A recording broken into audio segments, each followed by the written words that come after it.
Phil, on va maintenant quitter le virtuel pour revenir un petit peu la réalité des choses avec Zappos. Alors pour les gens qui ne connaissent pas, Zappos est un site de e-commerce dans la chaussure.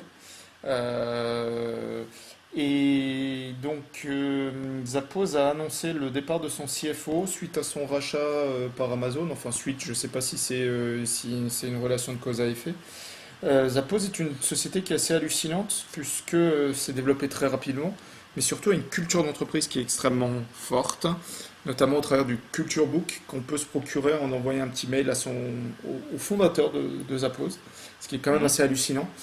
Et donc, est-ce que Amazon n'a pas un peu les boules de voir partir le premier dirigeant fondateur?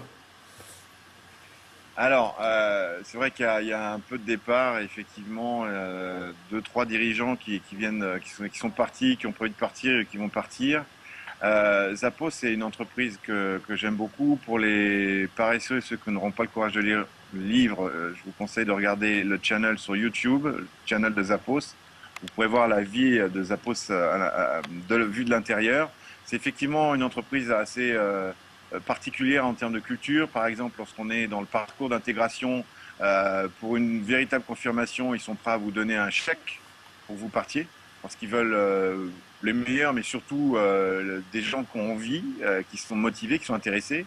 Lorsque vous êtes dans des fonctions plutôt comptables et administratives, vous pouvez demander à aller vers des fonctions plus logistiques ou plus marketing. Tout est possible. C'est véritablement l'engagement qui est souhaité à l'intérieur de la part de. C'est la culture de cette entreprise parce que derrière, il y a un service client très fort. C'est quasiment du 24/7. Vous pouvez renvoyer vos chaussures à n'importe quel moment. Alors, on peut vite foutre un business en l'air si on n'est pas prêt à répondre en termes d'appels téléphoniques. Je l'ai testé en termes de retour service, enfin de retour de produits. Donc, c'est assez important. Ça soulève effectivement le problème de la création de valeur. Bon, je ne sais pas quel est le plus fort vecteur parmi ces personnes dans ce qui a fait le succès et la spécificité de Zappos. Bon, le dirigeant et fondateur est toujours là et on pourra toujours continuer à lui demander le bouquin, mais ça pose effectivement la question de voilà, racheter une entreprise.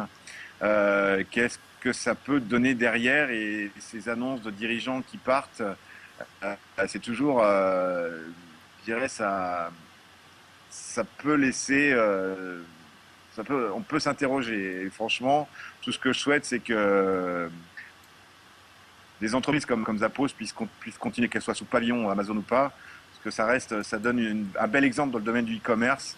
Ça a inspiré, je pense, peut-être Bonobos, qu'on m'a gentiment conseillé récemment. C'est un peu le même concept, mais avec des jeans.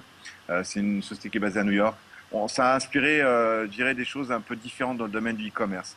Donc voilà, la création de valeur pour Amazon, ce que ça va donner, on en saura un petit peu plus tard. Alors, juste aussi pour rebondir là-dessus, ils ont un service client qui est quand même assez hallucinant, puisque comme tu dis, il y a un channel sur YouTube avec des petites vidéos qui sont montées par les employés. Je crois que peut-être des entreprises comme Orange ou des centres de télétravail ou de téléopérateurs pourraient peut-être aussi s'en inspirer, tu crois pas? Ouais, C'est un autre débat. ouais. L'application- Non, mais l'implication, c'est vrai que la culture d'entreprise, je me rappelle très bien quand j'ai commencé à travailler, on n'est pas là pour raconter nos vieilles histoires, mais déjà dans les années 80, les entreprises se posaient la question de comment véritablement faire passer le message dans mon entreprise, comment la faire avancer. Alors, il y a des solutions logicielles maintenant, il y a du cloud là-dessus, et puis bon, il reste encore véritablement, je pense que c'est une question beaucoup de personnes, et le Tonisier est vraiment quelqu'un de particulier. Donc, il faut des gens un peu, c'est prendre des risques, hein, que d'ouvrir la communication autant au sein d'une entreprise. Il faut vraiment être sûr de ce qu'on fait. C'est clair.